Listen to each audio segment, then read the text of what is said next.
Le Seigneur a voulu que nous soyons là pour regarder un peu le côté sombre des choses, mais pour voir aussi la puissance de la lumière qui est Jésus-Christ. La lumière a lui dans les ténèbres et les ténèbres n'ont pas pu la saisir. Nous sommes enfants de lumière. Par conséquent, les ténèbres ne peuvent rien contre nous si nous ne nous rendons pas ténébreux. Car nous avons le choix. Dieu n'envoie personne en enfer. Mais si vous choisissez d'y aller, bye bye, vous pouvez y aller. Dieu n'envoie personne en enfer. Il a bien dit clairement, vois, je mets devant toi la vie et la mort, le bonheur et le malheur. Si tu fais le bon choix, tu vas du bon côté. L'homme dit habituellement, l'homme propose, Dieu dispose. C'est faux. C'est Dieu qui propose et c'est l'homme qui dispose. Réfléchissons à ces truismes-là, ces vérités évidentes.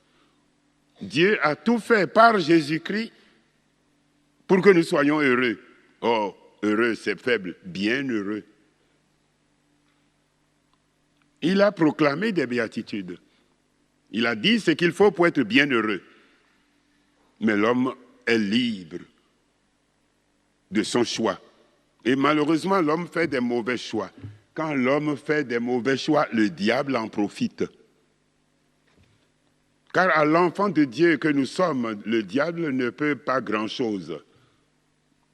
Nous sommes des enfants de rois, des privilégiés, mais qui ignorons nos pouvoirs et nos droits. Mais l'adversaire, lui, connaît nos faiblesses et il les exploite. C'est nous qui ouvrons les portes et les esprits mauvais en profitent et s'engouffrent. Saint Paul nous parle dans Éphésiens 6, 10 de ces esprits-là. Il dit attention, nous n'avons pas comme adversaires des êtres de chair et d'os. Nos adversaires sont spirituels. Notre combat majeur est spirituel. Et Saint Paul a indiqué une hiérarchie dans la catégorie de nos adversaires. Il les a bien classés. Il parle de principauté, il parle de domination, il parle de puissance, il parle des esprits du mal qui sont dans les espaces célestes, c'est-à-dire dans l'air du temps. Les esprits du mal qui sont dans les airs, l'air que nous vivons, notre époque. Il y a des esprits qui s'adaptent aux errements, aux choses que l'homme invente aujourd'hui. C'est les esprits de l'air, cela. Saint Paul a dit qu'il y a une hiérarchie parmi ces êtres-là. Donc ne nous trompons pas d'adversaire. L'homme n'est pas notre adversaire. Mais c'est Satan qui fait que nous nous combattons nous-mêmes. Et eux, ils tirent les bénéfices de nos combats. Avant de commencer ces échanges sur ce qui a été programmé pour notre atelier qui est intitulé « Dérives sectaires et occultisme, que faire et comment ?» je voudrais que nous nous mettions sous la protection du sang de Jésus. Précaution élémentaire, protection nécessaire. Sang de Jésus, sang de Jésus, sang de Jésus, sang de Jésus. Gloire à Jésus. Gloire à Jésus, gloire à Jésus, gloire à Jésus, gloire à Jésus. Jésus Seigneur, Jésus Seigneur, Jésus Seigneur. Jésus Seigneur, Jésus Seigneur. Que le sang du Christ couvre notre assemblée. Que le sang du Christ protège chacun de nous et nous tous. Que le sang du Christ couvre les véhicules qui nous ont amenés et les maisons que nous avons quittées. Qu'il couvre toutes les personnes qui sont dans ces maisons ou sont de notre famille, de notre parenté et qui sont dehors sur les routes. Et la protection du bouclier du sang de Jésus nous protège magnifiquement. Et nous voulons demander à la Vierge Marie, celle que la parole de Dieu caractérise, elle est comme une armée rangée en bataille. Celle que le diable n'aime pas du tout. Celle que le Coran appelle l'intouché du diable. Le Coran dit de Marie, c'est l'intouché du diable. Donc, attention, le diable sait ce qu'ils peuvent toucher. L'intouché du diable. Que la Vierge Marie nous recouvre de son manteau de mère ici maintenant. Qu'elle nous prenne, nous tous, ses enfants, et nous offre à Jésus crucifié. Et que ce sang de Jésus vienne servir de bouclier contre toute entreprise de déstabilisation des personnes ou de nos biens. Amen.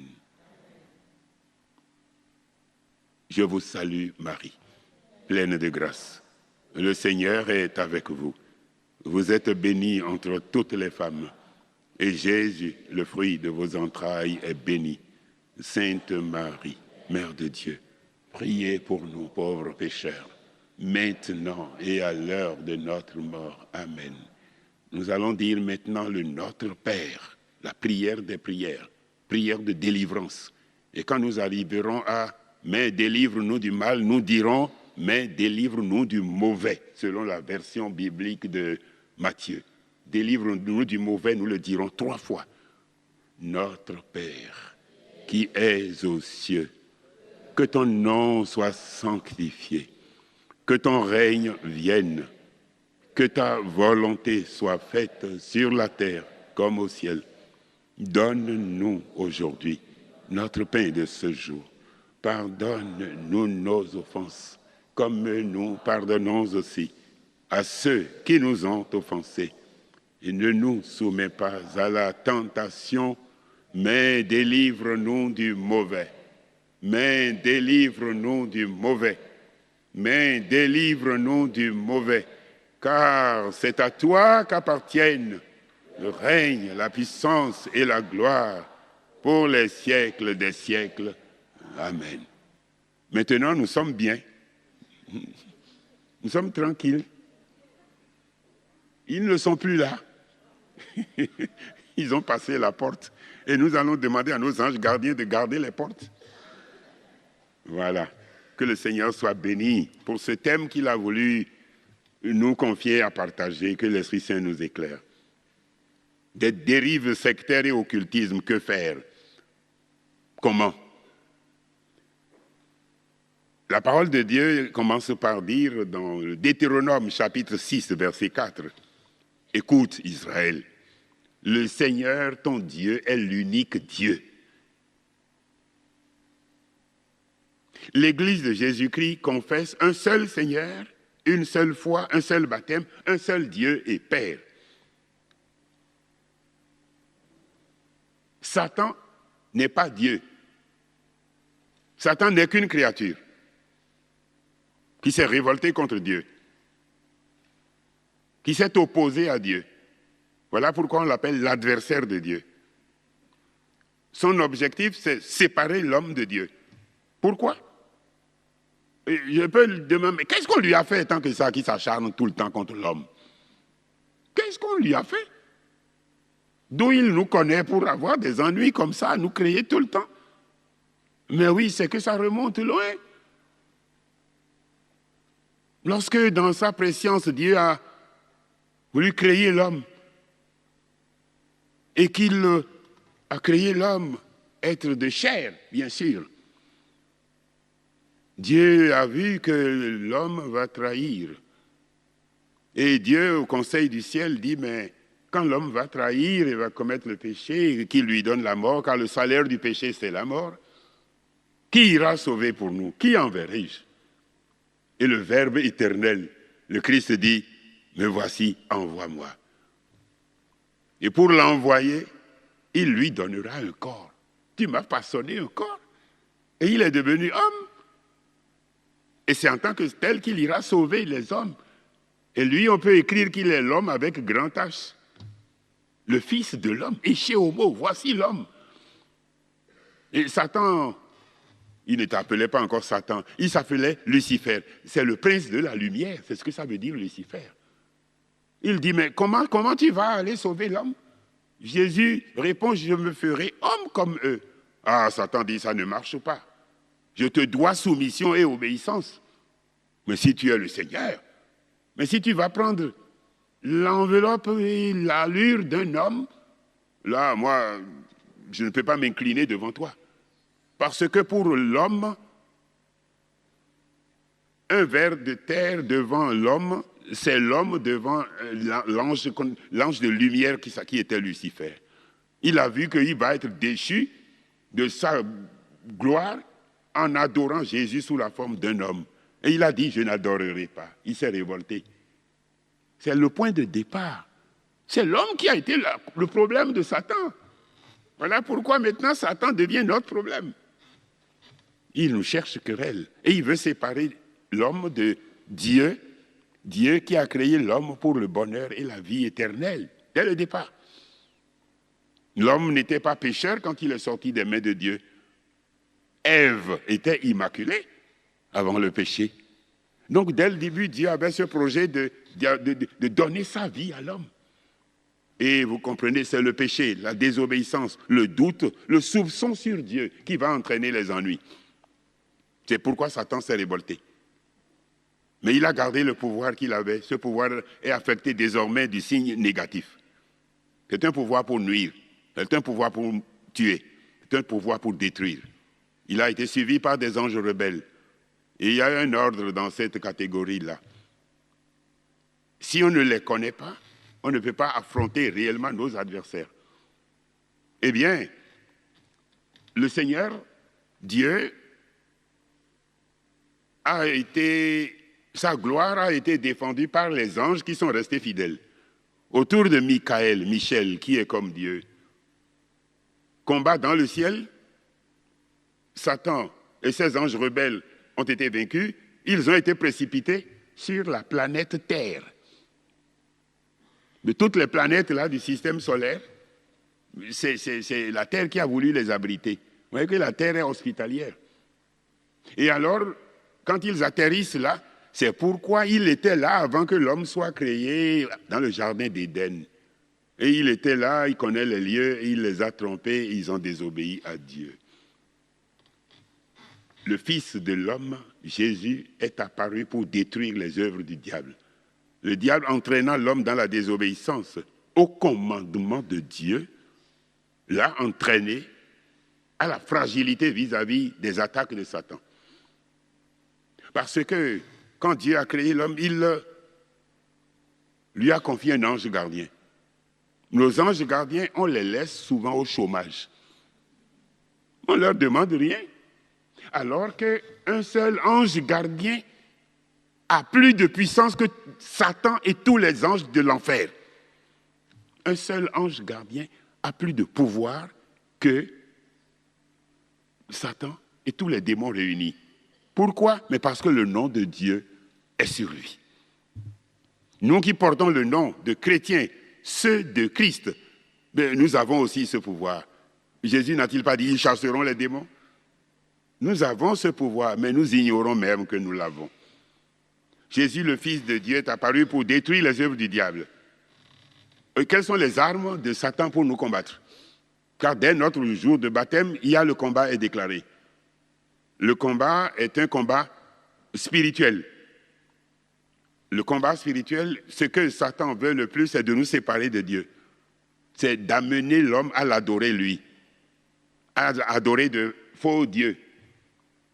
Alors, Dieu, vous voyez, va donner des commandements à son peuple quand il va le sortir d'Égypte. Moïse est allé chercher les tables de la loi. La première table de la loi contenait les 10 commandements. Mais voilà que le Seigneur, quand son peuple l'a trahi en créant le veau d'or, en voulant adorer le veau d'or, dans sa colère, Moïse a balancé la table, mais Dieu a redonné de nouvelles tables. Il y a 2 tables de la loi.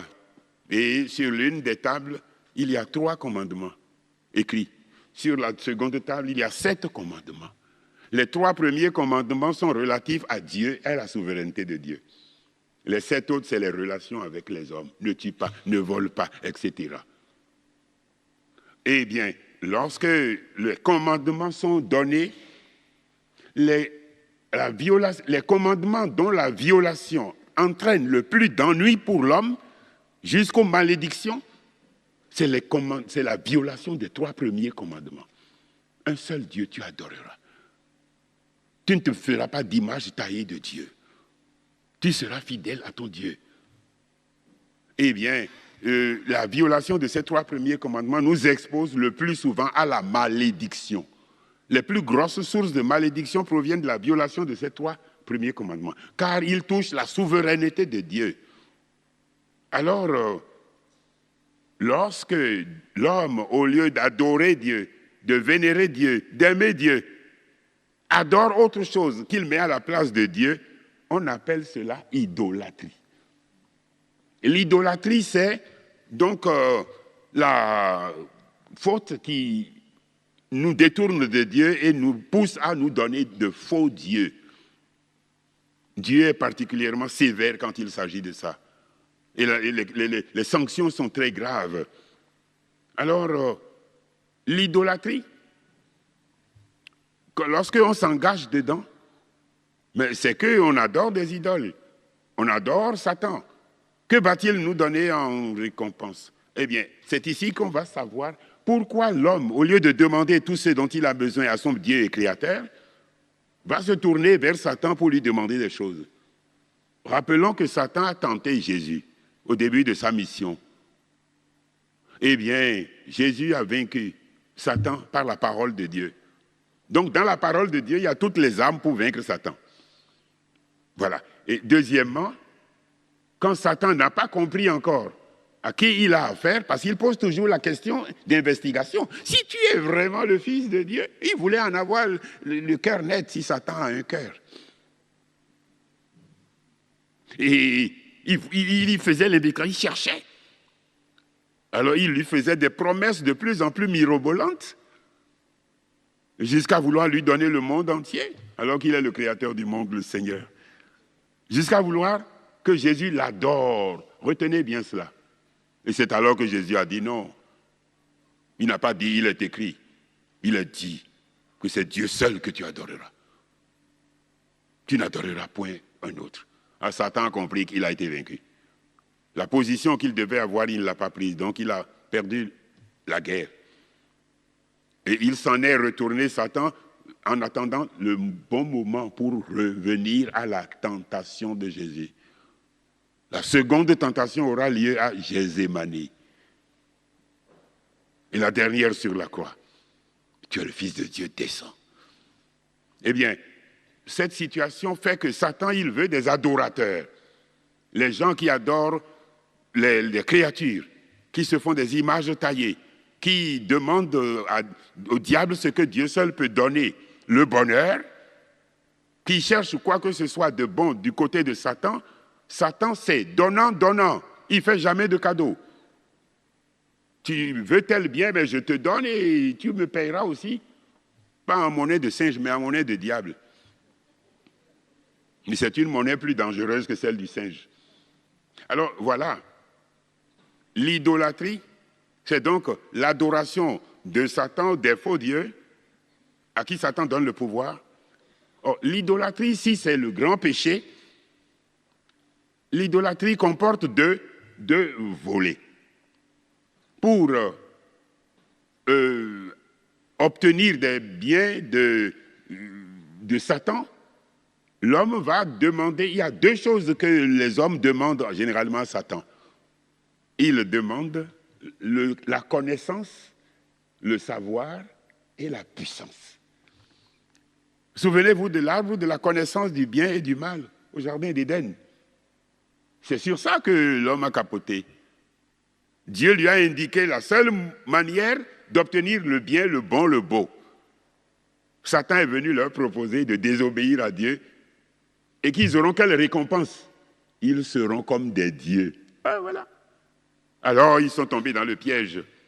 Lorsque l'homme s'adresse au diable, à Satan pour obtenir des biens, les deux biens majeurs, c'est le savoir, la connaissance et la puissance. Il demande d'abord la connaissance. Et quand il a la connaissance, donc le savoir, il peut fabriquer tous les biens qu'il veut. Et il est puissant. Il peut fabriquer des armes. Il peut aiguiser son couteau. Il peut empoisonner ta boisson. Il est puissant là. Or, le secteur dans ce combat-là, tout ce qui peut être obtenu pour le savoir, ça s'obtient par la divination, la voyance, la consultation, tous les moyens que vous pouvez utiliser, depuis le pendule jusqu'au marc de café, depuis le tarot, les cartes, depuis la consultation en Afrique, dans tous les pays du monde, il y a des moyens de divination. La divination, c'est le terme biblique pour désigner toutes les voies de recherche de la connaissance. Et quand on a cette connaissance, on cherche la puissance. Le moyen par lequel l'homme obtient le savoir, retenons, c'est la divination. C'est la voyance. C'est la recherche du savoir pour avoir le pouvoir. Et le moyen par lequel l'homme obtient de Satan la puissance, on l'appelle sorcellerie. On l'appelle la magie. Voilà, nous sommes bien informés maintenant. Or, vous voyez bien les deux volets de l'occultisme. L'occultisme comporte la voyance, la divination, et puis la sorcellerie ou magie. La magie, c'est un autre nom de la sorcellerie. C'est le pouvoir que Satan donne. Et n'essayez pas de colorier votre magie pour dire qu'il y a la magie blanche, la magie rose, la magie noire et tout ça là. C'est de la magie. Magie noire, dit-on habituellement, c'est pour nuire. Et il y en a qui prétendent que la magie blanche, c'est pour faire du bien, comme s'il y avait de bons sorciers. Il ne peut pas y avoir de bons sorciers, car ce sont les agents d'exécution de Satan. Et ils font le mal, et plus le mal s'accroît, plus ils sont contents, et plus leur pouvoir augmente. Bof. Vous voyez, ces sciences-là, on les appelle occultisme. Ça vient de occulte, ce qui est caché. Mais je vais employer un autre mot qui va faire tilt peut-être chez certains d'entre vous. L'ésotérisme. Rose-croix, franc-maçonnerie, etc., etc. Ça vient de l'ésotérique qui est caché aussi. C'est de l'occultisme. Et les moyens qui sont employés là sont employés également ici. Et généralement, pour renforcer le pouvoir que Satan a donné aux gens, ils aiment lui faire des actes d'allégeance, des sacrifices. Satan aussi aime qu'on l'adore et qu'on l'honore avec des sacrifices d'animaux. Parce que Satan veut être adoré. Dieu ne veut plus qu'on tue des moutons pour l'honorer, ni des bœufs pour l'honorer aujourd'hui. Mais Satan, lui, continue de le vouloir. Tu vas chez un praticien du vaudou ou bien un sorcier marabout, il te dira, il faut sacrifier. Il faut verser le sang des animaux. Alors vous comprenez, ça c'est l'adoration. Depuis que Jésus a versé son sang sur la croix, aucun sacrifice d'animal ni de quoi que ce soit ne peut nous apporter un bonheur quelconque ni un bien quelconque. Ça nous fait adorer Satan. Quand on tue un animal, à qui l'offre-t-on? On l'offre à l'esprit, on l'offre à la divinité, on l'offre au vaudou, on l'offre à toutes les entités possibles. Voilà le décor campé. Voyance et sorcellerie. La sorcellerie, c'est le pouvoir de nuire, de détruire. Il y a donc, quand ces deux pouvoirs sont associés, c'est très grave. Parce qu'ils cherchent les sources de connaissances et quand ils les ont, ils ont barre sur vous. Les sorciers, parfois, ils cherchent des objets vous appartenant ou ils veulent des choses que vous leur mettez entre les mains. Et ils se servent de ça simplement pour vous lier. Par conséquent, les conseils pratiques, on le verra à la fin. Si vous soupçonnez quelqu'un de sorcellerie, méfiez-vous. N'acceptez pas n'importe quoi qu'il vous donne. Ou s'il vous demande quelque chose, vous verrez des gens bien, sous tout rapport, qui viennent vous demander Donne-moi 50 centimes d'euros. Qu'est-ce que c'est que ça? Méfiez-vous. Il m'a dit, mais j'ai besoin de ça. Hey, dites non. Parce qu'il suffit que vous leur donniez quelque chose qui soit de vous, ils ont barre sur vous, ils ont pouvoir sur vous. Ça fait partie des sacrifices dont je suis en train de parler. Alors, tout cela s'obtient donc par la relation avec les esprits. Avec les esprits qui exécutent les ordres de Satan. Et ces esprits, il y a plusieurs catégories d'esprits. Il y a des esprits des morts, les défunts. Il y a des esprits désincarnés, donc ceux-là, ils sont plus dans la chair, mais c'est les esprits qui ont appartenu à des humains. Et puis il y a les esprits angéliques, les anges rebelles. Et voilà. Lorsque je veux obtenir des informations de Satan ou des esprits, j'interroge les esprits. Les esprits peuvent me répondre. Le moyen par lequel je les interroge, c'est les moyens de la voyance. C'est les moyens de la consultation, de la divination. Et je les consulte, mais ces esprits-là, je peux leur demander du secours. Viens m'aider. Je suis en relation avec des esprits. Nous parlerons alors de spiritisme. Le spiritisme, c'est la relation avec des esprits à qui nous demandons des secours ou de l'aide. Et ils peuvent nous donner beaucoup d'aide piégée. Je fais un parcours rapide pour que nous puissions échanger. Alors, ces esprits-là, ils vont vous donner des moyens d'agir, des moyens de puissance. Et nous précisons bien que tout ce qu'on appelle occultisme, c'est le pouvoir caché de Satan pour nuire. La sorcellerie en fait partie. C'est un pouvoir pour nuire. Et l'ignorance aussi des commandements de Dieu nous met à la disposition des esprits mauvais. Il y a un exorciste célèbre qui s'appelle Don Amort. Il a été exorciste de Rome pendant longtemps, qui nous a beaucoup enseigné de bonnes choses. Alors, il dit, le pardon du cœur, il parle du pardon dans les prières de délivrance. Le pardon du cœur est nécessaire à la libération. Il est impossible de libérer les personnes qui nourrissent des rancunes et ne peuvent vaincre leurs ressentiments. Le pardon du cœur est fondamental pour être libéré de l'influence des esprits mauvais. Pourquoi le Seigneur permet-il que soient touchées tant de personnes, même bonnes, y compris des enfants? Je l'ignore. En revanche, je sais que les exorcismes font beaucoup de bien. Ma première question est toujours, lorsque des gens qu'on dit possédés viennent, question qu'ils posent, est-ce que tu vas à la messe tous les dimanches? Plus d'une fois, je m'entends répondre non. Alors je distribue, dans sa salle d'attente, il y a des papiers pour attendre. Pour vous faire réfléchir, il n'y a pas les revues à la mode. Il fait taper les 10 commandements de Dieu et il met ça là, pour que vous y réfléchissiez avant de le rencontrer. Alors, je distribue la feuille des 10 commandements en disant, commence par là. Les gens m'expliquent, je vis en concubinage. Combien vivent dans le péché? Et que puis-je faire quand les gens vivent dans le péché? Mais souvent, je vois des conversions. J'ai eu beaucoup plus de conversions depuis que je fais des exorcismes. Ma vie est une vie de conversion, pas seulement de guérison. Alors, il est donc important, il leur distribue ça pour qu'ils prennent conscience qu'ils ont le péché.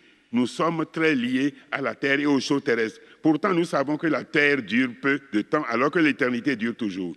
Si vous saviez combien j'ai distribué de feuilles où sont imprimés les 10 commandements, je commence toujours par étudier ce que les gens ont fait comme examens médicaux et analyses. Ensuite, je les interroge, je leur demande s'ils prient, s'ils vont à la messe, s'ils se confessent.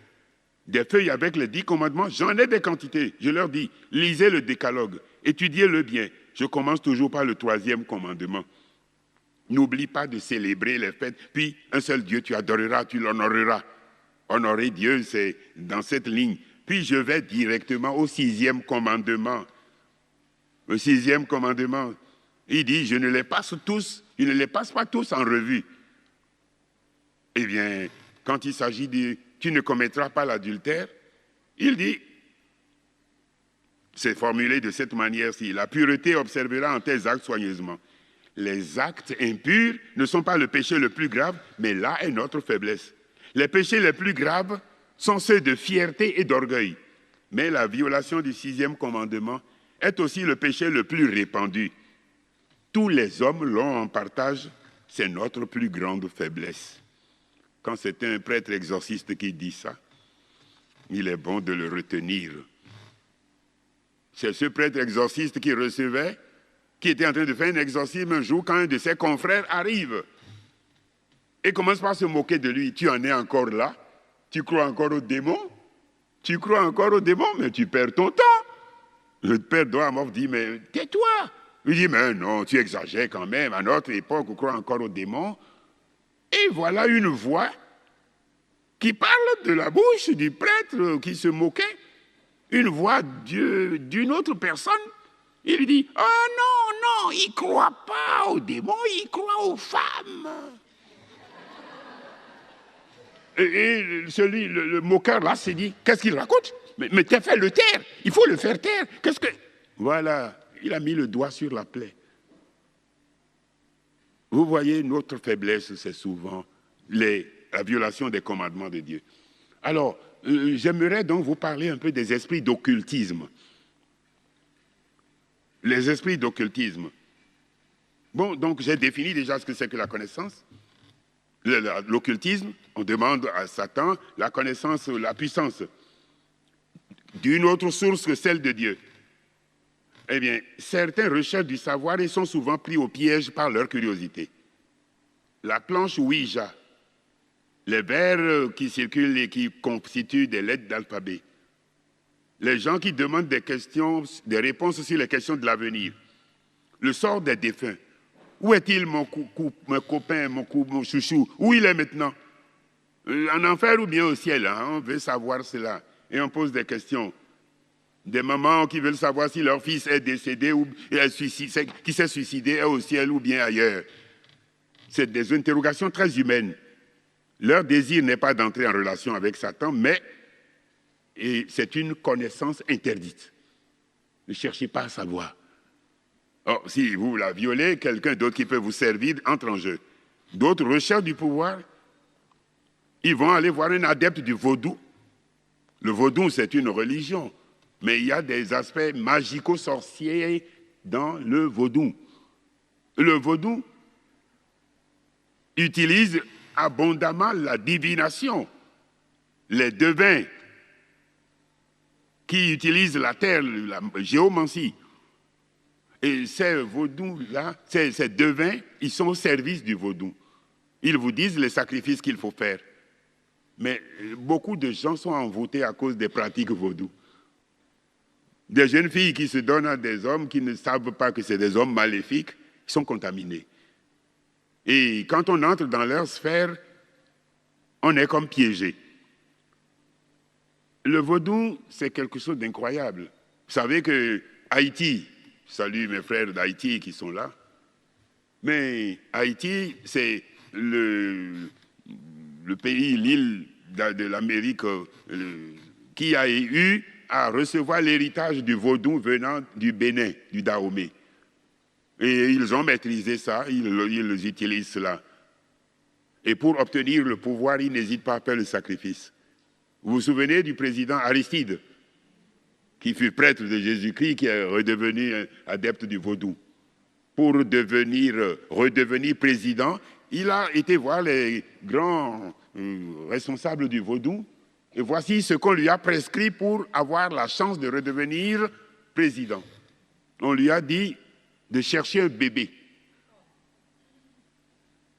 de le mettre dans un mortier et de prendre le pilon et de piler le bébé. Car Satan vous demande des choses qui vous compromettent gravement. Et Aristide a fait cela. Une infirmière lui a volé un enfant dont la mère est décédée à l'hôpital. Dans les couches, elle est morte. Il lui a donné cet enfant bébé-là. Et il a fait cette ignominie. Pour que le pouvoir des gens, de l'ésotérisme, des sorciers augmente, il faut du sang. Si nous entrons dans la catégorie de l'ésotérisme, les grands maîtres ésotériques mondiaux, car la plupart des dirigeants sont de cet ordre-là. Il y a des chefs d'État africains, mais qui sont des grands maîtres internationaux. Et aujourd'hui, franc-maçonnerie, Rose-Croix, c'est des moyens de pression. Si tu ne fais pas partie de l'ordre, on te disqualifie, même si tu es qualifié. Et on a cité un président des États-Unis qui a fait massacrer terriblement de gens en Irak, qui a déclaré la guerre. Et ce président-là, on se demande, mais pourquoi il a permis une telle boucherie?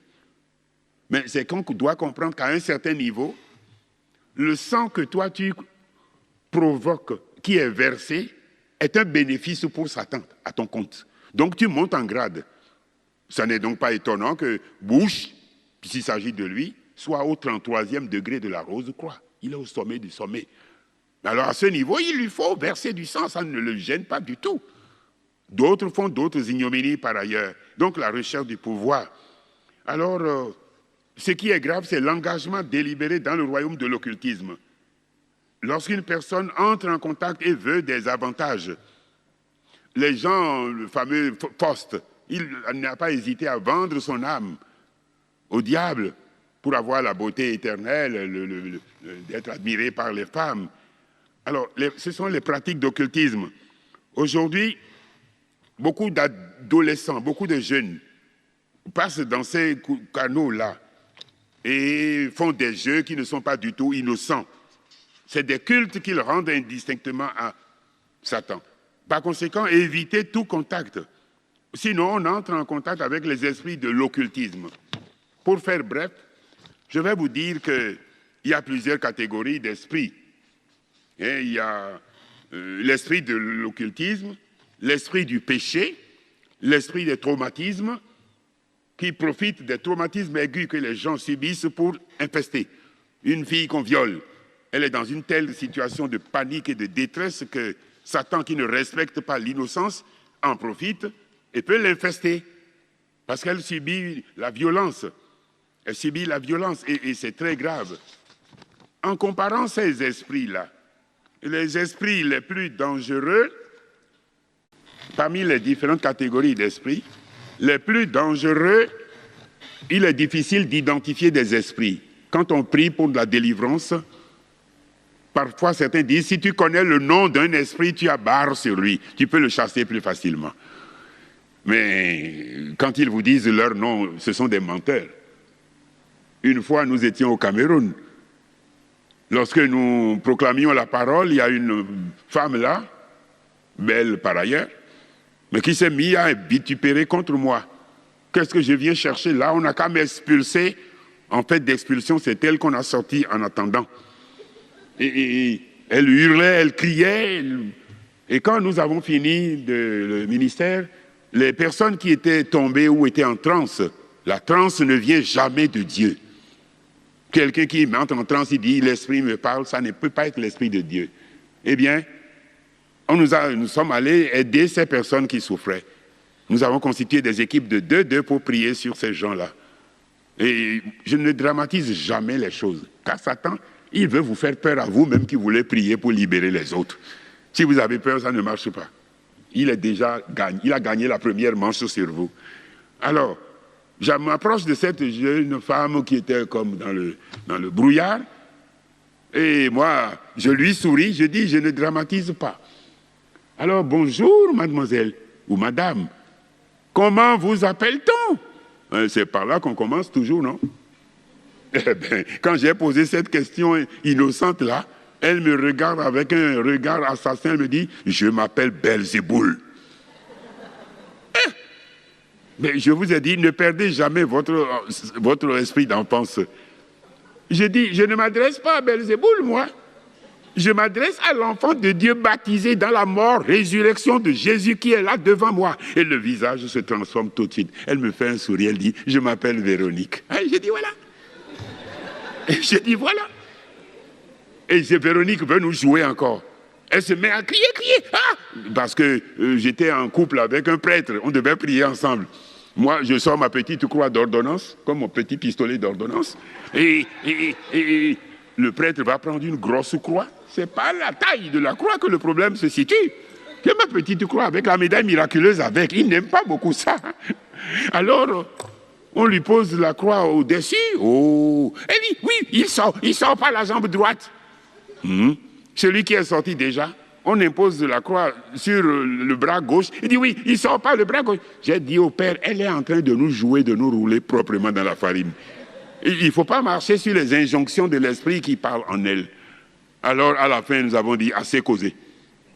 Maintenant, connais-tu Jésus? Nous te parlons au nom de Jésus. Et au bout de quelques temps, les délivrances ne sont pas longues. Quand ça dure trop, c'est qu'il y a problème. Et nous disons donc, il y a les esprits d'occultisme. Et la plupart de ces esprits-là, si on fait le pourcentage des esprits d'occultisme par rapport aux esprits du péché, par rapport aux esprits de traumatisme, eh bien, les esprits d'occultisme, ils représentent un pourcentage de 10% des esprits. Mais ce sont les plus redoutables. Ils forment le groupe le plus dangereux. Ce sont les vrais démons de l'enfer. Je vous dis cela pour que vous vous méfiez, que vous vous dégagiez vite si vous étiez dans cette emprise. Et il y a les esprits du péché. Oh, la liste n'est pas trop longue, les péchés que la parole de Dieu dans les 10 commandements, qui sont les 10 paroles de vie, nous interdit, les péchés interdits. Et il y a les péchés capitaux. Il y a les péchés capitaux, parce que si tu en commets un, il te pousse à commettre d'autres. Si tu voles, il te dira, ne dis pas que c'est toi qui as pris, et tu commets le mensonge. Et ainsi de suite. Tu demandes à une personne d'où tu viens. Elle est allée faire un mauvais coup. Mais je ne viens de nulle part. Eh bien, mentir. Mais voilà. Ces péchés-là, c'est grave. Il y a donc les esprits du péché. En commettant le péché, pourquoi je dis les esprits du péché? Nous les accueillons. Nous leur ouvrons les portes. De même, les esprits d'occultisme. Eux, c'est nos actes dans l'occultisme qui leur ouvrent la porte. Et les esprits d'occultisme, les esprits de traumatisme aigu. Il faut donc connaître les esprits. Ceux qui sont les plus coriaces à chasser, ce sont les esprits qui sont les esprits de l'occultisme. Dans la catégorie citée par saint Paul dans Éphésiens 6, 10, il parle des principautés, il parle des puissances, hein, il parle, voilà, c'est les grands démons les plus puissants là. Les principautés, on peut dire c'est les princes, c'est les plus puissants. Lorsqu'une personne est infestée ou même démonisée, eh bien, ce n'est pas plusieurs démons qui entrent à la fois. C'est les princes qui forcent la porte. C'est les plus méchants qui forcent la porte. Et quand lui, il a ouvert la porte reste ouverte, les autres s'engouffrent. Un exorciste de chez nous, il y en a ici qui le connaissent, Père à son âme, il est mort maintenant, un Père Dagnon. Avec son adjoint, ils ont accueilli une femme dont ils ont voulu chasser des démons. Et ils ont bataillé toute la matinée, toute l'après-midi. Il y avait une vingtaine de démons en elle. Et fin de l'après-midi, ils en ont expulsé 18. Et ils disent, mais quand même, répit. Madame, on a fait le gros du boulot. Vous revenez demain, on achève. Quand elle est revenue le lendemain, il y avait 200 démons en elle. Pourquoi? Les deux qui restaient, c'est les princes. Ce sont eux qui ont ouvert la porte. Ils ont maintenu la porte non verrouillée. Alors, par conséquent, on veut apostropher ou bien, au nom de Jésus, interpeller tel esprit. On identifie les démons par les actes qu'ils commettent. Esprit qui m'empêche de dormir, ça peut être ça. Esprit qui m'empêche de faire ceci. Ou esprit qui se manifeste de telle ou telle manière. Ce qui est grave, c'est l'engagement délibéré dans ces actions-là. Et nous avons à combattre les esprits du mal. Alors, de quelle manière ils se manifestent dans nos vies? De quelle manière? C'est par les actes que nous commettons. Ces actes, lorsque nous sommes allés nous adresser à eux, que nous avons désobéi aux 10 commandements de Dieu, nous pouvons avoir des démons dans nos vies à cause de nos propres actes. Mais nous pouvons avoir des démons par la malveillance des autres. Les maléfices. Un maléfice, c'est un esprit mauvais qu'on envoie pour vous tourmenter. Et ces esprits-là, ils ne veulent évidemment pas notre bien. Quelles sont les conséquences de l'action de ces esprits sur nous? Première conséquence, c'est la première catégorie. Lorsque nous ouvrons la porte, car toutes les fautes ne sont pas de la même gravité.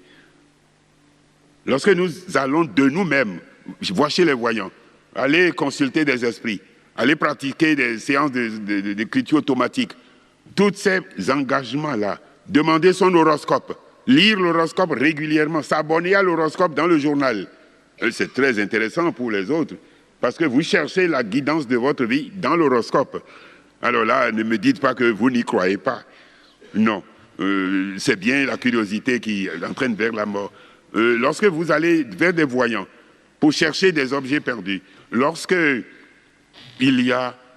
vous allez voir un radiesthésiste, ou je dirais plus proprement un rhabdomancien, quelqu'un qui utilise le pendule pour chercher, et soi-disant pour détecter le mal, ou bien des gens qui, sans rien vous dire, vous imposent les mains. Attention, il ne faut pas le faire. Saint Paul dit, ne vous imposez pas les mains avec précipitation. Une femme avait un mal, une boule dans son sein. Elle est allée voir quelqu'un qui était magnétiseur par-dessus, et cet homme-là lui a dit, mais ton mal, c'est rien du tout. Alors que cette femme était désespérée. En un tour, 2 tours, il lui impose les mains, il prononce des formules, et la boule disparaît. Oh, la femme est contente. Elle rentre chez elle. Ah, elle a trouvé, disait-il, au monsieur qui s'étonnait de sa joie dans le train devant elle, j'ai trouvé mon sauveur aujourd'hui. Tiens. Or, elle est mal tombée. Elle est tombée sur un chrétien renouvelé, du renouveau, qui lui dit, mais tu as trouvé ton sauveur, mais il n'y en a pas d'autre. Il n'y a que Jésus-Christ qui dit, oh, j'ai prié, ça n'a pas marché. Oh. Mais alors, qui est ton sauveur? Et il parle de ce magnétiseur-là. Eh bien, le chrétien, au lieu de se réjouir avec cette femme, s'alarme. Il dit, mais toi, tu ne vois que le mauvais côté des choses, dit cette femme. Mais qu'est-ce qu'il t'a dit en plus? Après avoir déplacé la boule et l'avoir fait disparaître, il lui a remis une amulette, un talisman. Tu garderas toujours ça dans ton sac. Si tu la perds, ton mal peut revenir. Alors la femme, elle était contente. Un petit bout de peau d'agneau cousu là dans son sac pour être débarrassée. Et elle est partie. Le chrétien insiste pour dire, c'est dangereux pour vous. Est-ce que vous voulez me donner ça? Il dit, mais vous alors, vous êtes collant? Oui, pour votre bien. Et il dit, madame, je ne sais pas combien vous avez donné pour qu'on vous remette ceci. Permettez que nous ouvrions cela. Et je vous donnerai l'argent si vous recommencerez s'il le faut. On a ouvert, on a trouvé sur le parchemin le nom de la femme. Écrit en disant, moi tel, j'ai vendu ce jour mon âme à Satan contre la guérison qu'il m'a donnée. Vous comprenez que toutes les guérisons, toutes les bonnes chances, entre guillemets, que vous avez par ces moyens occultes, c'est piégé. C'est piégé parce que, je vous dis, d'abord la divination, la parole de Dieu dit qu'il a ça en abomination. Et la sorcellerie, auquel même le roi Saoul a cru, avec le prophète Samuel, Samuel va lui dire, le péché, la sorcellerie, c'est un péché de rébellion. C'est une rébellion. La rébellion, c'est comme un péché de sorcellerie vis-à-vis de Dieu. Cette femme, ahuri, dit, mais nous n'avons jamais parlé de ça. Oh oui, tous ces gens que vous allez consulter dans les pratiques diverses, les pratiques orientales, le Reiki, le Tai Chi Chuan et compagnie, et le yoga, et le Hatha Yoga, et la méditation transcendantale. L'objectif est de détruire votre conscience simplement. Dans le nouvel âge, on veut vous faire adopter une nouvelle conscience. Quand cette femme a découvert ça, elle était ahurie, mais son mal est revenu. Alors, par conséquent, c'est un marché de dupes. C'est un marché de dupes. Pendule, laissez-moi vous dire que c'est dangereux. Ne me dites pas qu'il s'agit simplement de vibrations et que je suis anti-scientifique et rétrograde. Un jour, j'ai voyagé avec un évêque en Afrique là-bas. On allait à un rassemblement. L'évêque, dans la voiture, moi, je parle toujours, je partage mes opinions. Et la discussion arrive sur le pendule, la radiesthésie et tout ça. Et je dis à Monseigneur l'évêque, c'est dangereux, Monseigneur. Il me dit, mais comment? Mais nous, ici, on l'emploie. Je dis, Monseigneur, vous employez quoi? Dans certains pays, pour les décisions pastorales, l'évêque utilise le pendule. Je dis, Monseigneur, mais c'est gravissime. Il dit, toi, tu dramatises toujours les choses. Comment c'est grave? Je lui ai rappelé la parole de Dieu. La connaissance que vous avez là, est-ce que vous êtes sûr que ça vient de Dieu? Dieu a besoin d'un pendule pour vous renseigner. Il me dit, mais non. Mais de là à dire que, mais n'est-ce pas avec les pendules qu'on trouve les sources? Je dis, très bien. Mais est-ce que vous savez ce qui se produit après quand on a trouvé les sources? Le pourcentage d'accidents qui arrivent quand on vient à cette source-là est toujours le plus élevé. Alors l'évêque ne me croyait pas. On était au rassemblement. De son diocèse, il avait amené un jeune diacre qui devait aller à la prêtrise. Mais chaque fois qu'il est question de programmer le jour, voilà ce jeune séminariste qui entre en crise, qui se met à insulter son évêque. On a dit, celui-là, il a besoin d'une petite délivrance quelque part. On l'a amené donc à ce rassemblement. Il y avait 2 ou 3 exorcistes gros calibre. C'était les Raymond Alter, il y avait des béatitudes là. Le nom m'échappe, les grands barbus. Eh bien, ils étaient là. Il y avait un exorciste du Burkina, il était là aussi. Et puis, voilà. Moi, je ne savais pas que ce jeune homme-là était piégé. Avant le début de la messe, il était à ma droite, et puis je dis, non, comment il est venu à ma droite? Je passais dans l'allée, il entend mon nom, il dit, c'est toi Jean? Oui. Alors, est-ce que je peux venir m'asseoir à tes côtés? J'ai dit, je l'ai appelé mon frère, viens t'asseoir. Mais au début de la messe, on a commencé par dire, en animant, dites à votre voisin, comme Jésus m'aime, moi aussi je t'aime. Ah, quelle bonne déclaration. Je me retourne vers lui, je dis, mon frère, comme Jésus m'aime, moi aussi je t'aime. Et j'entends un hurlement. Il me dit, Jésus ne m'aime pas, je hais Jésus. Voilà le futur diacre. Comme il y avait le brouhaha des gens qui se disaient ça, j'ai dit, j'ai trouvé un bonhomme compromettant. J'ai mis la main sur son épaule, j'ai pris autorité sur l'esprit qui le mettait. Il dit, esprit qui dérange mon frère, qui que tu sois, au nom de Jésus, je t'interdis de parler par lui, jusqu'à nouvel ordre. Et le gars s'est assis tranquillement. Il n'a plus pipé mot jusqu'au moment de la communion. Et au moment de la communion, il me dit, frère Jean, est-ce que je peux aller communier? J'ai dit, je ne suis pas ton évêque, moi. C'est pas ce que... Si tu es en état de te confesser. Eh bien, ce jeune homme-là, vous savez, ces 3 exorcistes n'ont pas pu le délivrer devant l'évêque qui a donné la permission. Il est retourné chez lui. L'un des prêtres exorcistes l'amène dans sa paroisse et l'interroge. Le discernement, savoir la cause, c'est fondamental. Il a fini par savoir que son papa et sa maman ont été, pour consacrer leur nouvelle maison, mis un charme qu'ils ont enterré dans la maison. Et au moment de faire cette cérémonie-là, ils ont tué un coq. Et l'homme qui doit tuer le coq ne lui a même pas coupé le cou, il lui a tordu le cou.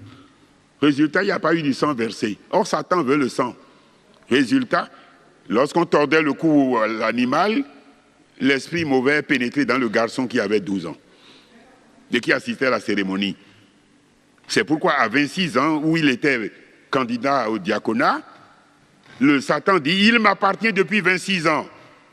Le prêtre appelle la déduction, dit, qu'est-ce qui s'est passé quand tu avais 12 ans à la maison? Et c'est là que le séminariste lui raconte ce qui s'est passé, ce que son père et sa mère ont fait. Le prêtre lui dit, retourne à la maison. C'est le péché des parents qui a compromis l'enfant. Et va leur dire maintenant de se confesser. Et par malheur, c'était encore des catéchistes. Le syncrétisme, vous voyez. Il leur dit, confessez-vous et demandez pardon au Seigneur. C'est ce que les parents ont fait. Ils ont confessé leur péché d'idolâtrie. Et quand le séminariste est revenu voir le prêtre, eh bien, l'exorcisme a été facile. À peine a-t-il voulu lui imposer les mains, le démon a déménagé. Il est parti. Donc, les péchés des parents interviennent aussi. Alors, il y a diverses pratiques. Je vais aborder maintenant que faire quand il y a ces situations. le rôle de ces pratiques de l'occultisme, c'est avoir des pouvoirs. C'est aussi avoir ce qu'on appelle des dons. Telle personne a le don de couper le feu, de faire disparaître des zonas, et une parole simplement et ça disparaît. Est-ce qu'on peut faire le bien, soi-disant, à partir de ces moyens-là? Je dis non. C'est des biens piégés. C'est des biens piégés parce que si vous allez les voir, Satan donne de fausses guérisons. Le symptôme apparent disparaît, mais le mal revient ou bien est commué en un autre mal qui apparaîtra peu de temps après. Toi, tu ne feras pas le lien avec le premier mal. Ou bien, lorsque tu as bénéficié de cette guérison, tu n'es plus dans la prière, tu n'as plus envie de prier. Vous êtes donc liés. Les dons en question ne résistent pas à l'examen quand on les soumet au test de la puissance du sang de Jésus. Mais arrivé donc passer même dans des communautés où j'ai vu des personnes en principe consacrées se livrer à ces pratiques-là de dons qui permettent d'aider soi-disant les gens. Ben, moi, j'ai mis le pied dans le plat dans cette communauté. J'ai dit, votre argent là, il sent mauvais, l'argent qui rentre dans la communauté par la pratique de cette personne. On m'a dit, bon, c'est pas grave. Je dis, c'est grave. Excusez-moi, l'histoire du séminariste burkinabé, là, c'est du Burkina. Lorsque on n'a pas pu chasser le démon du séminariste, mais la nuit qui a suivi, c'est l'évêque qui a été attaqué dans son lit. L'évêque, le lendemain, m'appelle Jean. Que c'est-il? Je dis, Jean, qu'est-ce qu'il y a, mon Seigneur? Il me dit, j'ai failli être étranglé dans mon lit. Il ne croyait pas à la négativité du pendule. Et maintenant, voilà qu'il a failli être étranglé. Il dit, mais il faudra alors prier pour moi aussi. On a rappelé les deux autres exorcistes. Et j'ai dit, mon Seigneur, bonne chance. Il dit, non, tu t'ajoutes à eux. Je dis, je prierai pour ma part. Et c'est l'évêque lui-même en public devant 1000 personnes qui fait cette déclaration. Ça l'a vraiment lié au renouveau dont il est devenu l'évêque en charge. Donc, il ne faut pas plaisanter. Et lorsque on a prié et que l'évêque est venu me dire qu'il a passé une bonne nuit, il se retourne, il me dit, mais Jean, mais s'ils reviennent, qu'est-ce que je vais faire? J'ai dit, mon Seigneur, je vous dis, la première pensée qui me vient, je dis, vous allez crier simplement Jésus Seigneur, car vous vous appartenez entièrement à Jésus. Réponse de l'évêque, c'est tout. Je dis, mais mon Seigneur, mais c'est tout. Jésus est là. Voilà. Donc, méfions-nous. Que faire et comment? D'abord, ces pratiques de l'occultisme, de l'ésotérisme, du spiritisme, c'est des péchés. Dans la Bible, le Seigneur dit, nous avons ça en abomination. C'est grave pour le Seigneur. C'est détrôner le Seigneur. Donner l'autorité sur nous, sur notre vie, à d'autres entités, à des créatures. Que faire? Comment et où aller pour cela? Lorsque nous commettons ces actes-là, nous ouvrons des portes dans notre vie. Et les démons profitent pour entrer dans la porte. Quand Jésus dit, je me tiens à la porte et je frappe, Apocalypse 20, et si je me tiens à la porte et je frappe, Jésus nous frappe à notre porte, nous ne lui ouvrons pas. Mais par ces actes de spiritisme, nous ouvrons la porte à des esprits mauvais. C'est ça qui fait notre faiblesse et notre dépendance. Que faire? La parole de Dieu dit, dans 1 Timothée 3, 15, l'Église de Dieu est colonne et support de la vérité. C'est ce que l'Église nous dit. Je parle de l'Église catholique pour ce qui nous concerne. L'Église de Pierre, l'Église, dit Saint Paul, est un grand mystère. Colonne et support de la vérité. Quand il y a discussion, quand je discute avec un frère d'une autre église de domination et qu'il y a discussion, à certains moments, il dit, bon, la Bible, qu'est-ce que la Bible dit? Je lui rétorque à certains moments, moi je vais te dire ce que l'Église dit.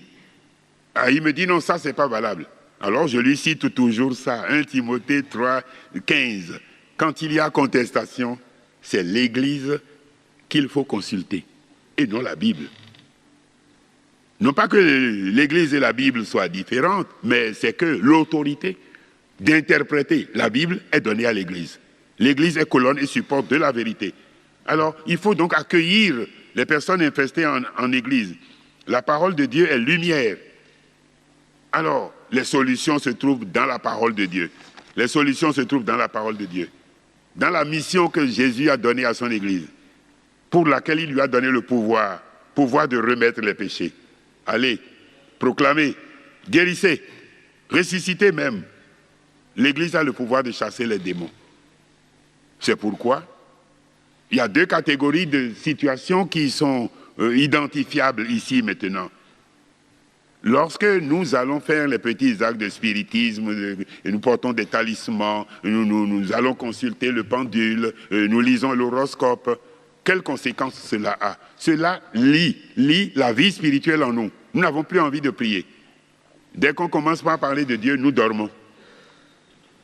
On n'est plus dans le coup. C'est pourquoi on parle de lien. Ne dites pas, quand quelqu'un commence par être agité, qu'il est possédé. Il est lié.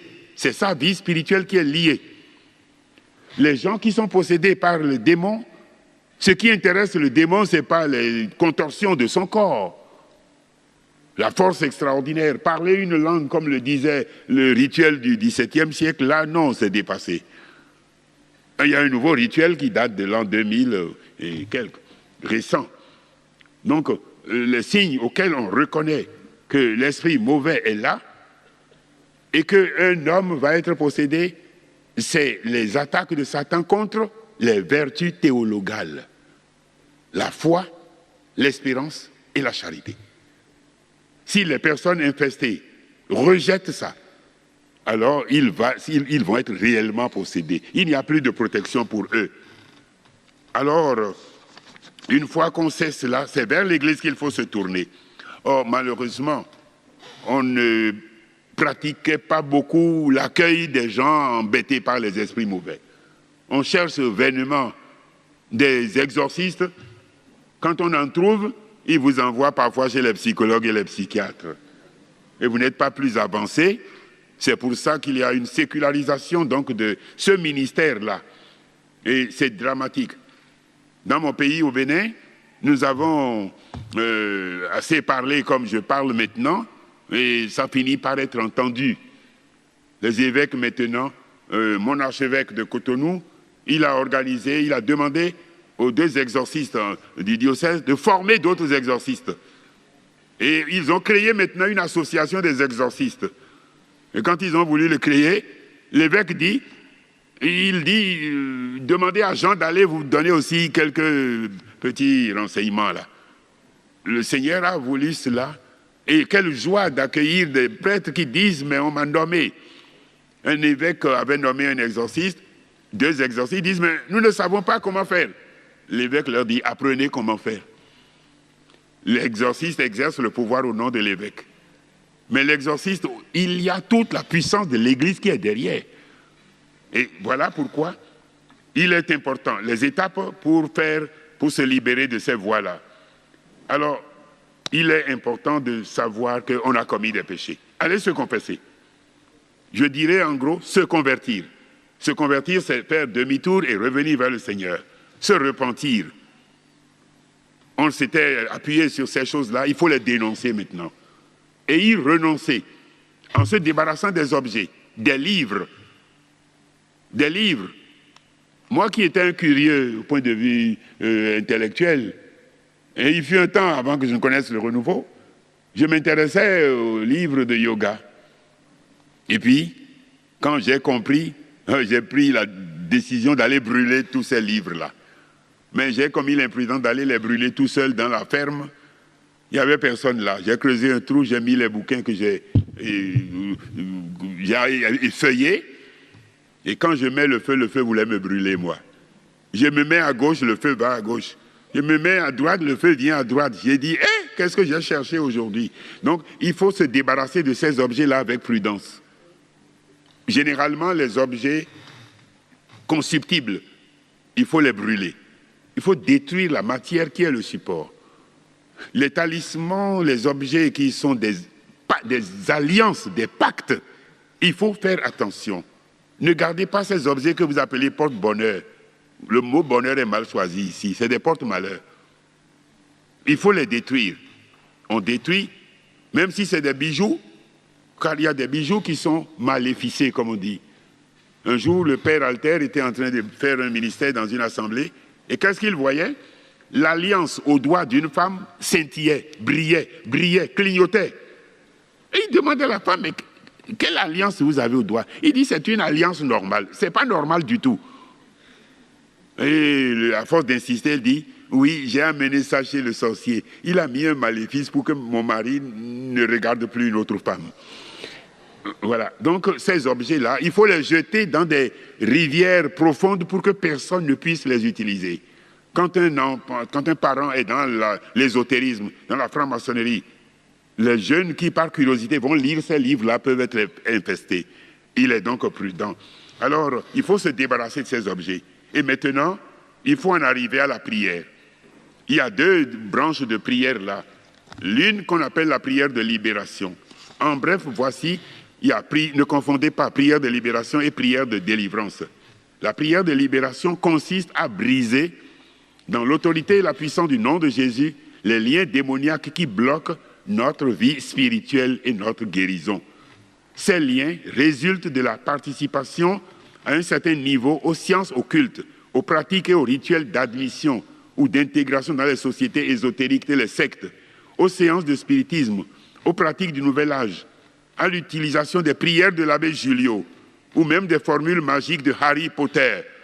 La nouvelle génération qui se rue vers la voyance et le spiritisme, ils ont été à l'école de sorcellerie de Harry Potter, ce n'est pas de la plaisanterie. Il y en a qui ont essayé, ça marche.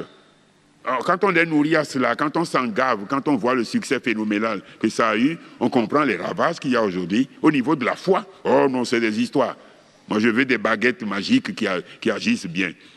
Le port de talismans, d'amulettes, de signes du zodiaque peut provoquer des envoûtements et des effets maléfiques qui entravent. Comment ça peut m'entraver? Quelqu'un qui n'avait aucune tendance à l'alcoolisme va se mettre à boire de l'alcool. Il va être piégé. Ou la drogue, ou la colère, il rentre dans des colères impossibles, ou l'amour de l'argent, ou la dépravation, la perversion sexuelle, la peur et l'angoisse. Nous avons écrit des petits livres dans lesquels nous avons parlé des esprits mauvais qu'on les appelle succubes et incubes, qui sont soit du genre masculin ou genre féminin, qui s'attaquent aux hommes ou aux femmes dans leur sommeil, voulant avoir des rapports. Ces succubes, ces incubes-là, en Afrique, on les appelle maris ou femmes de nuit. Quand nous en avons parlé, nous arrivons en Belgique un jour. Et une femme d'une communauté qui vient m'accueillir me pose dans la voiture, alors qu'on se rendait dans la communauté, que ses parents ne l'ont pas amenée chez une divinité quand elle était petite. Mais voilà qu'elle est embêtée par ces esprits mauvais là maintenant. Comment je peux expliquer ça?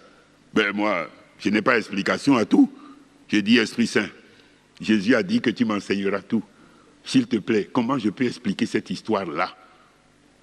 Ça n'a pas tardé. Je lui pose une question. Mais s'il vous plaît, vous avez vécu la période de mai 68 là? Oh mais oui!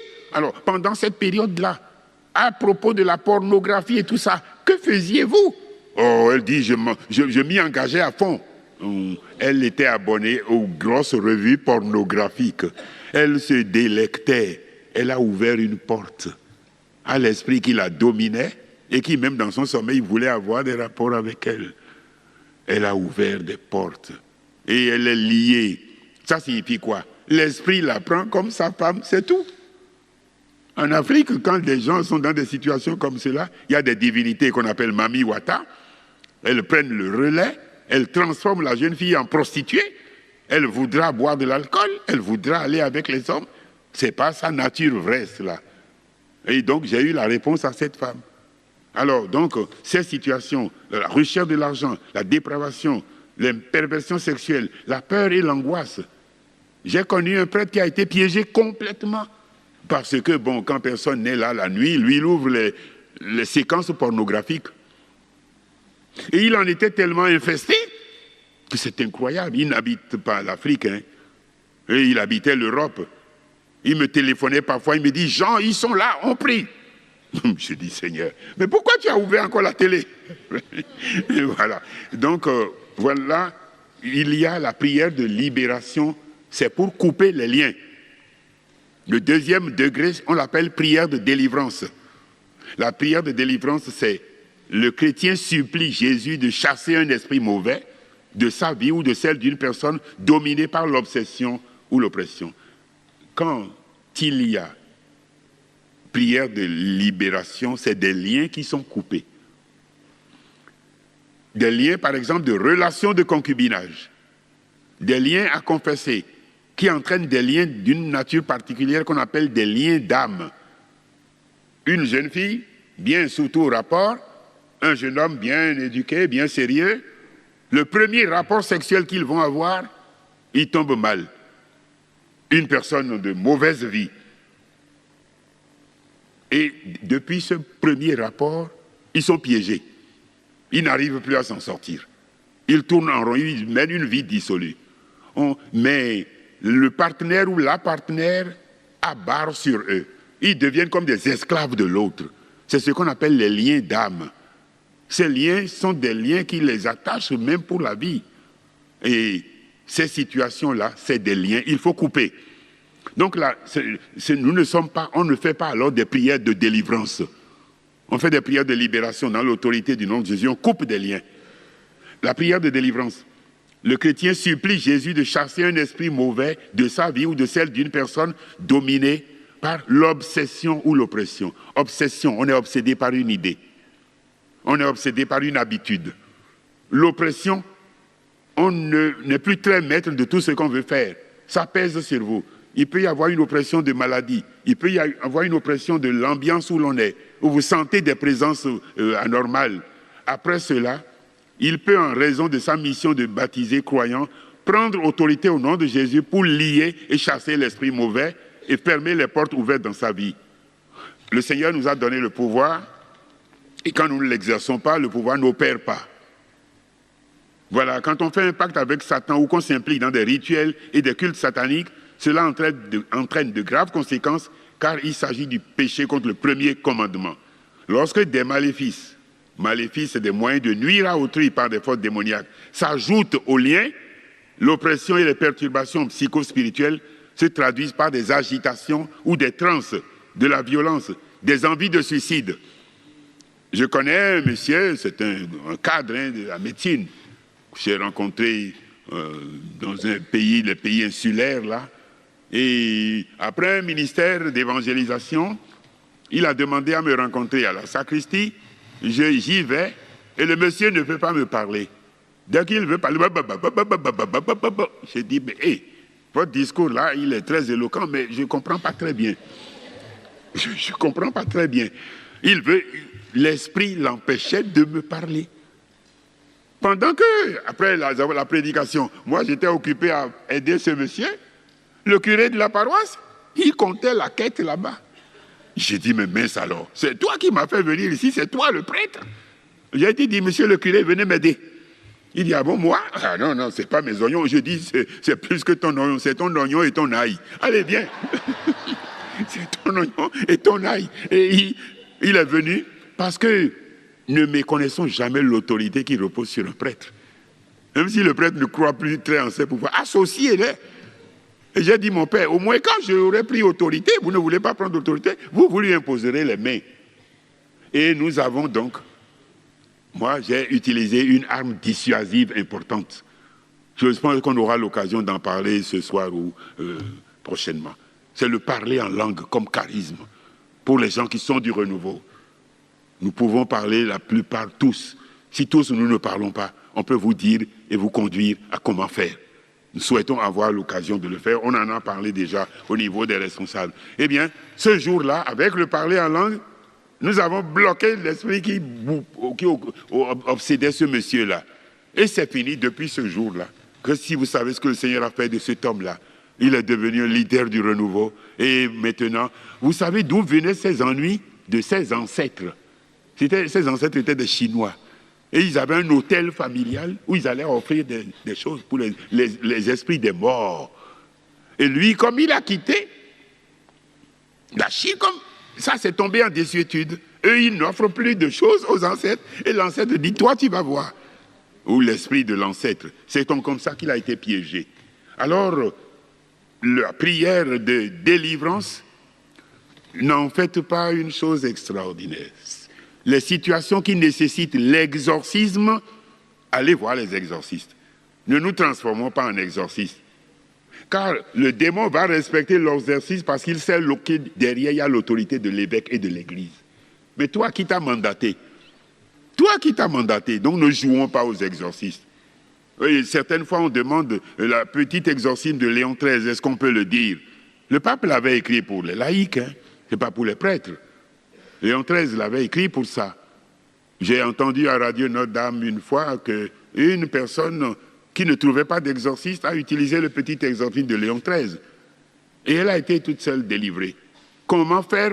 Nous pouvons prier pour notre propre délivrance. Nous pouvons prier pour notre propre délivrance. Excusez-moi, mais c'est parce que j'en ai eu le témoignage que je vous en parle. Dans le livre « Prier comme un enfant de roi », dès le début, il y a une prière, on a donné un enseignement un peu comme je le donne maintenant là-dedans. Ensuite, j'ai indiqué comment il faut prier. Comment il faut prier. Et j'ai indiqué simplement les prières et les actes qu'il faut poser. À la page 190...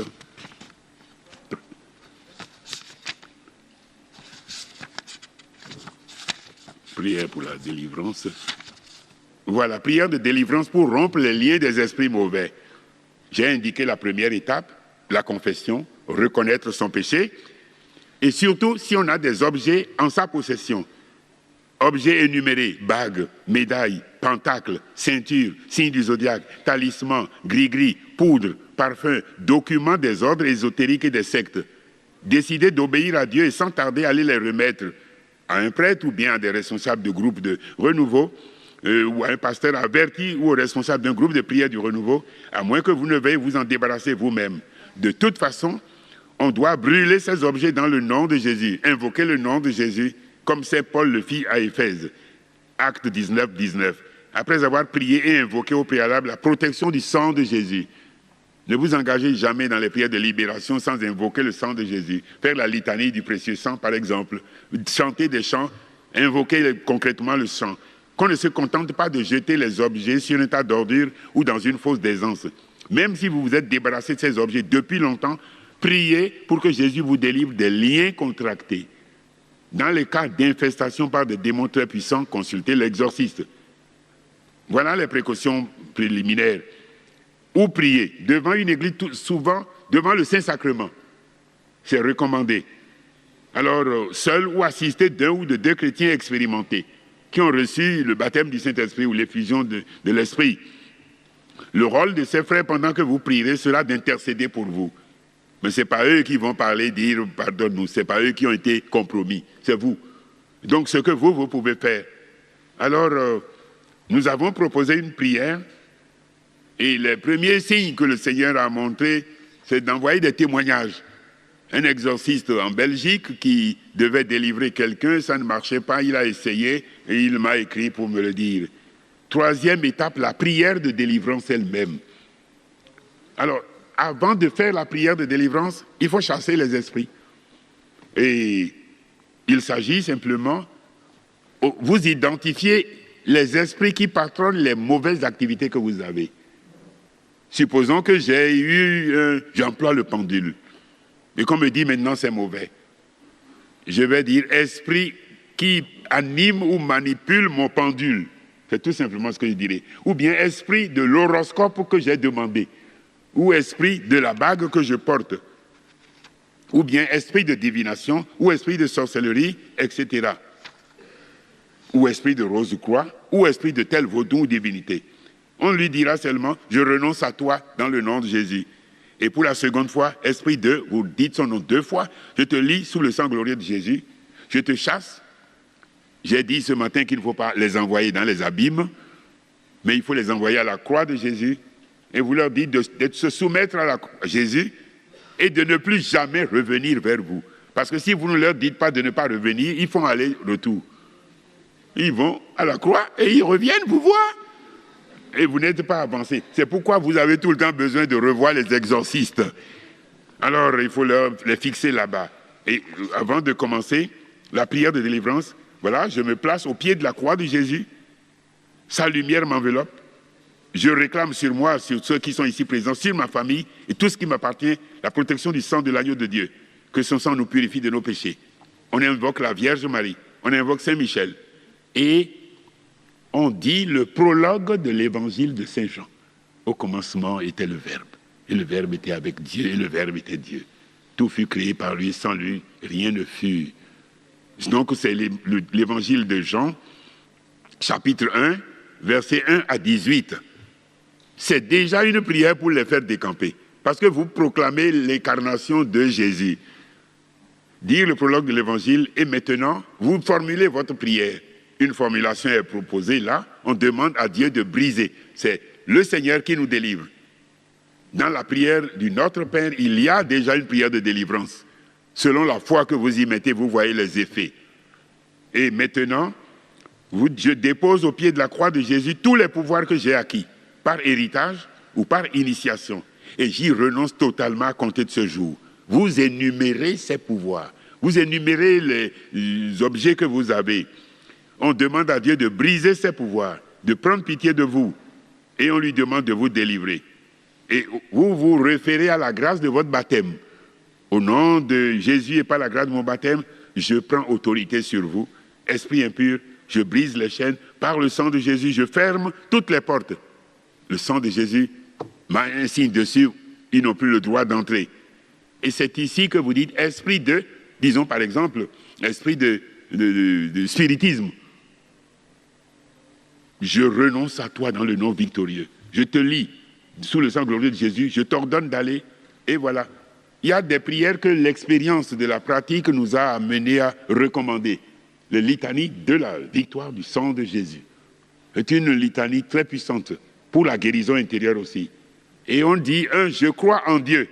La formule Nicée-Constantinople, je crois en un seul Dieu.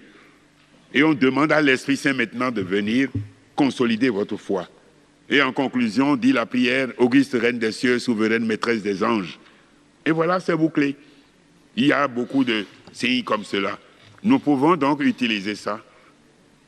Quand on ne fait pas généralement des prières de délivrance en public, mais nous sommes ici, nous pouvons proclamer une prière de libération dans la mesure où nous nous engageons à faire des actes de conversion. Si des gens ont encore des objets suspects, devant le Saint-Sacrement, ce soir, ils peuvent dire, Seigneur, je décide de renoncer. Je vais donner ça, je vais rejeter. Je décide de. Et alors, ils peuvent entrer dans la bénédiction de cette prière-là. Lorsqu'on a fait la prière de délivrance, que reste-t-il? Mener une vie chrétienne régulière. Pratique des sacrements. Pratique des sacrements. Prière régulière. Laissez-moi vous dire encore, ce n'est pas la pub que je fais pour le parler en langue dont nous parlerons. Satan et les démons ne comprennent pas le parler en langue. Alors dès que vous vous mettez à parler en langue, ils regardent, ils se disent, qu'est-ce qu'il raconte maintenant? On ne peut plus le perturber. Voilà, c'est une arme offensive, une arme défensive. Le parler en langue, Saint Paul a dit que celui qui parle en langue édifie sa vie spirituelle. Et l'expérience dans le renouveau charismatique a montré que c'est une prière d'intercession. Quand vous ne savez plus comment demander, priez en langue. Et Kim Collins disait, priez en langue jusqu'à ce que ça s'arrête tout simplement. Et je vous mets un peu, je vous présente un peu ça. C'est une prière de protection, le parler en langue. Vous êtes devant des gens suspects, commencez par parler en langue. Je vais m'arrêter là pour par deux témoignages. C'est une religieuse qui a un grand charisme de libération au Bénin. Et elle libère les gens attaqués par le vaudou. Si bien que les praticiens du vaudou l'avaient à l'œil. Et vous savez ce qu'ils ont fait? Ils l'ont kidnappé. Et ils le détiennent dans leur temple de vaudou. Et l'exorciste qui était chargé de protéger cette sœur ne l'a plus vue. Et la sœur n'a pas pu avertir Elle a dû dire à quelqu'un, téléphoner au père Dayon, qu'il sache que le père, c'était le père, c'est l'adjoint au père Dayon. Et elles l'ont séquestré, ces femmes-là, devant les fétiches. On l'a attaché comme on attache un mouton. Et voilà qu'à un moment donné, la sœur est parvenue à se mettre à genoux. Et qu'est-ce que vous voulez qu'elle dise là maintenant? Elle se met à prier en langue. Et elle priait. Et la prière prenait de la puissance. Et l'un des chefs vaudous vient écouter et dit, on est perdu. Détachez-la vite, sinon elle va casser notre vaudou. Il a eu l'intuition que ça là, c'est costaud. Ça là, c'est costaud. Et c'est la prière en langue qui l'a libéré. Le dernier exemple que je donne pour m'arrêter, c'est ceci. Une jeune fille dans un groupe de prière appelle l'effusion et puis, quand elle a eu l'effusion, elle dit, je ne prie pas en langue, je ne prie pas en langue, Seigneur, donne-moi de parler en langue. Les gens qui parlent comme ça, je ne les prends pas au sérieux. Tu ne veux pas ouvrir la bouche et tu dis que tu veux parler. On aura l'occasion, si c'est permis, de vous montrer comment il faut faire, vous les responsables. Cette jeune fille, elle attendait, elle priait le Seigneur, alors que le Seigneur lui avait déjà donné le don. Quand vous demandez, commencez à dire merci en même temps. Elle avait reçu le don, elle ne savait pas. Et un jour, mademoiselle commet l'erreur, enfin, c'est la pratique dans vos pays ici, hein, de faire autostop. Tous les gens qu'elle arrêtait, ils continuaient leur route. Mais il y a une voiture qui s'arrête. Il y a trois hommes dans la voiture. 2 derrière, 1 devant qui conduisait. Les 2 derrière ont fait la place à la demoiselle qui est venue se placer au milieu. Position imprudente. Alors, au fur et à mesure que la voiture roulait, la manœuvre d'encerclement a commencé. Et la jeune fille s'est dit, maintenant je vais être coincée. Elle dit, Seigneur, ça ne va pas. Il y a 3 semaines seulement que j'ai reçu l'effusion, et un coup comme ça va m'arriver. Seigneur, ça n'est pas normal. Seigneur, fais quelque chose. Seigneur, fais quelque chose. Alors, les autres essayaient déjà de la coincer. Et puis, c'est juste en ce moment que le parler en langue jaillit de sa bouche. Les jeunes gens disent, elle est toc-toc. Elle est toc-toc. Ils ont arrêté la voiture, ils l'ont larguée vite sur la route. Et amen. Alléluia. Voilà. Amen. Alléluia.